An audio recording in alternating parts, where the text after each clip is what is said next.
So today's discussion, as we step into this, is we're going to be talking a little bit about how to have the best year ever in 2024. That's going to be a consistent theme. You're going to see a lot of people talking about that online in various different places, and people discussing how can you have the best possible year ever.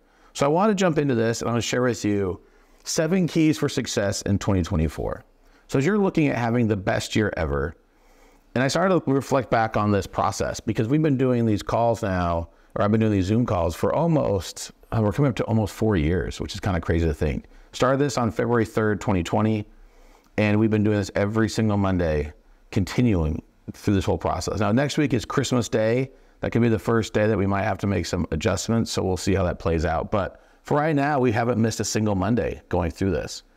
But I want to share with you some different insights that I've kind of pulled as I've been thinking about closing out the year of 2023 and what this might look like as you go into 2024. And there are 7 things that really stood out to me as I was thinking about the different concepts. So we'll jump right into it.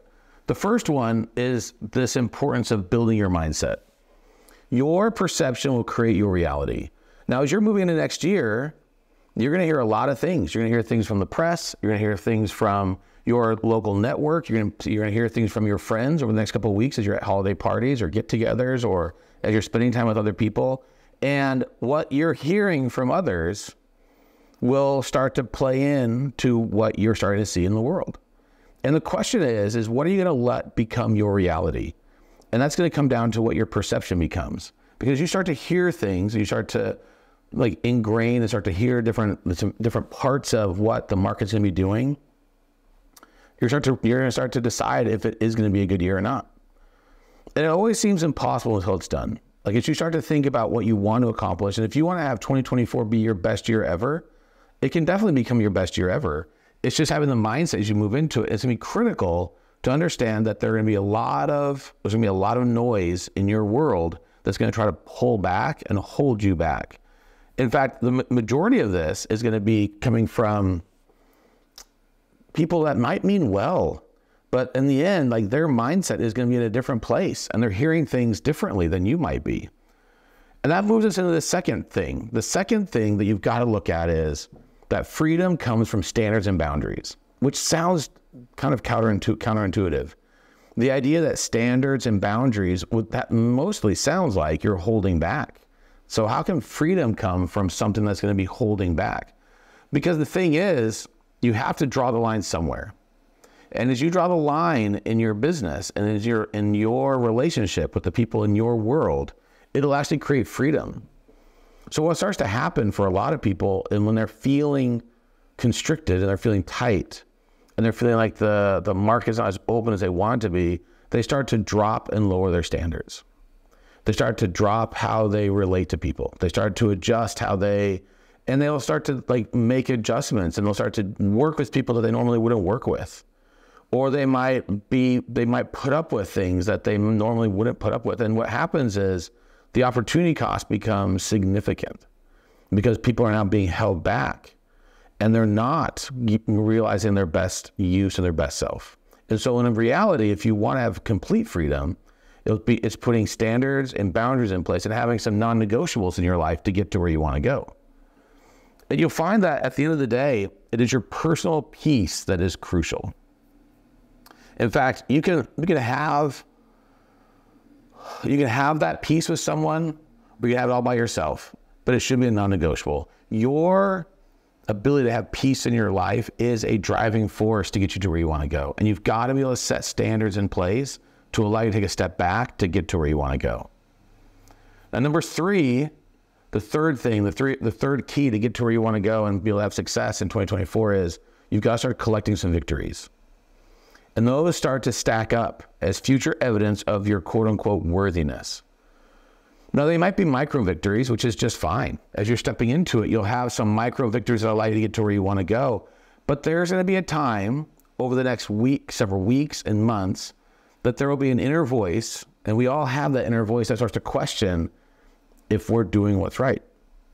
We start to wonder, are we taking the right steps? The voices that might have been holding us back in the past, we start to hear that voice that might have a little bit more prominence. It's that inner voice saying, well, I don't know, maybe we're not good enough.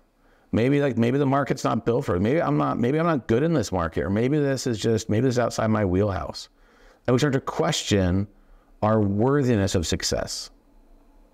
So it's critical to start to stack the deck in your favor by collecting micro victories along the way. Those micro victories allow us to start to look at and start to quiet the voice that we might be hearing that's questioning to getting to where we want to go. In fact, the one person that's going to hold us back the most from accomplishing what we want to accomplish is ourselves.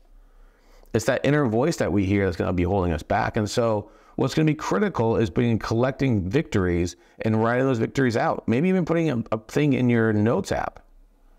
Maybe putting something in on your phone where you start to collect some micro victories as a remembrance. So when you are questioning your success ability in this market, you start to look back and think, no, I have had success. Like, I am a successful person.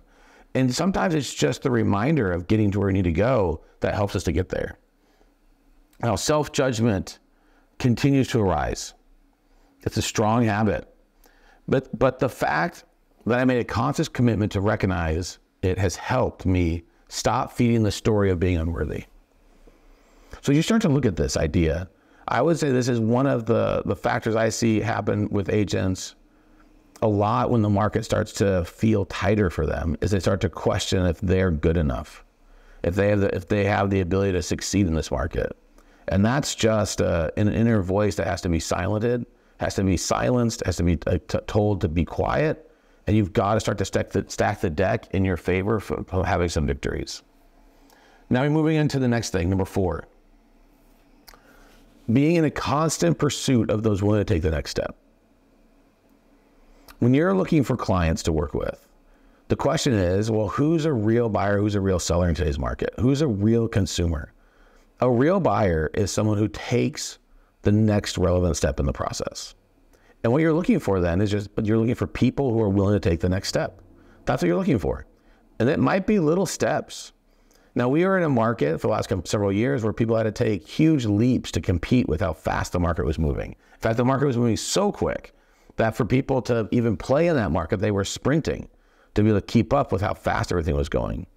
And so we got used to a certain cadence that consumers had to take to get to where they want to go. And now that the market has made some adjustments and you have people feeling that they have a little bit more time, even though that's starting to adjust a little bit with supply and demand curves, but you're seeing people question if someone is a real buyer or a real seller. And the best way to tell is just by them taking the next relevant step. So you're continually looking for people willing to take the next step. And you're going to outline out what the next step is. And you have the ability to be the guide on the side for many people, helping them take the next relevant step in the process to get to where they want to go. When someone treats you like you're just one of many options, help them narrow their choice by removing yourself from the equation. Sometimes you have to try not to care, no matter how much you do. Because sometimes you can mean almost nothing to someone who means so much to you. And it's not pride, it's more self-respect. So don't give part-time people a full-time position in your life. Know your value and what you have to offer, and never settle for anything less than what you deserve. There'll be many people in the marketplace that'll question they might question your compensation.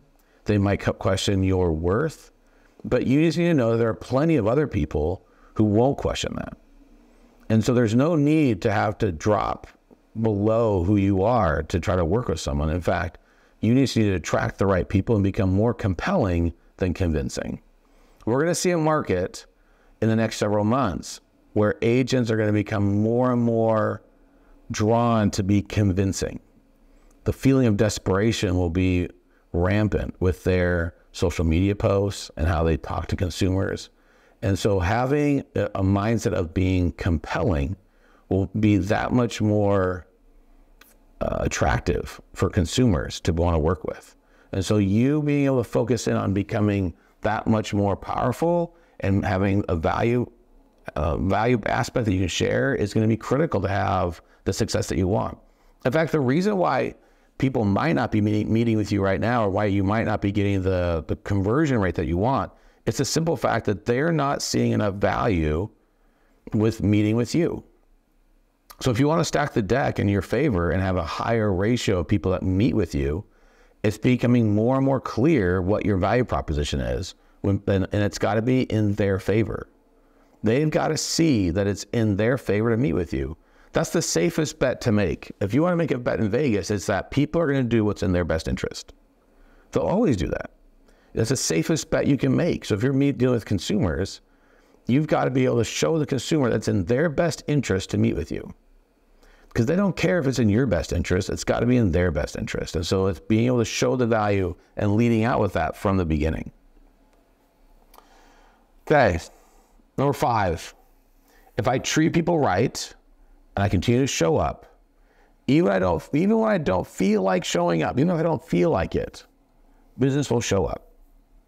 It's this concept of being consistent and showing up and providing value and leading with value.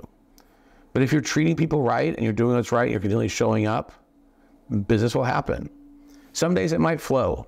Like some days it just flows and it feels like I'm born to do this. Other days it feels like I'm going through some sort of hellish experience. But every day I make the choice to show up and see what I've got and try to be better. This is the difference maker for so many people in these next several months. Are you willing to show up and show up in a sense that other people aren't? Because a lot of people won't show up consistently. And your unique ability could simply be that you're willing to show up when others don't. Okay, number 6, embracing discomfort. You have to leave the city of comfort and go into the wilderness of intuition. You can't get there by bus, only by hard work and risk and by not quite knowing what you're doing. But what you'll discover will be wonderful. What you'll discover will be yourself. As you step into the unknown and taking steps into the uncomfortable, that's where you start to grow and move your business forward. So we talked about these keys to success. We've talked about building your mindset. Talked about freedom comes from standards and boundaries. We've talked about collecting victories and as future evidence of your worthiness. We've talked about having a constant pursuit of those willing to take the next step. We've talked about treating people right and continue to show up even when you don't want to. And we've talked about embracing discomfort. And then number 7, what we haven't talked about, the final thought, and that is, what would you do if you knew you couldn't fail? What would you do? Well, how would your day be different today? How would your day be different tomorrow if you knew that everything you did was going to work out? Well, the thing is, it always works out. We control our failure. There is no failure. You either learn or you win. So you were continually moving forward. And this thought of failure doesn't really exist unless we allow it to. Failure only happens when we stop. But our willingness to continue to move forward we're on the pathway to success. Action is the fundamental key to all success. So if you want to see your business move forward and see continual growth, you're just going to step into action. You'll be moving yourself forward, your business forward continually. And the only chance that you have a failure, true failure, is by stopping. And you've given up. But as long as you're moving forward, then those are just lessons. So any sort of obstacle, any sort of challenge is great because it's getting to the place that you've gone as far as you can into this current place. And you pushed and pushed and pushed. It's like being in a video game. You've gotten to the edge. You've gotten to the edge of the board and the farthest you've ever gotten to. And for you to not know what the next steps are is amazing because you've gone as far as you can. You're the best version of yourself today that's ever existed on this planet. You are the highest and best version, the smartest version of yourself. You've gotten everything all the things you've learned up until now is a culmination of everything up until now. But that is not enough to get us to where we want to go. So when you get to the edge, that's great because now you have some greater clarity of what needs to happen to move forward and stepping into the unknown to get us to where we want to go. Because if you want to succeed in 2025, then you've got to move forward in 2024. If you want to have more success in 2026, then you've got to become the best version of you in 2024 to be that much more prepared to step into the version of you of 2025. It's a continual process and it takes action to get to where that place is.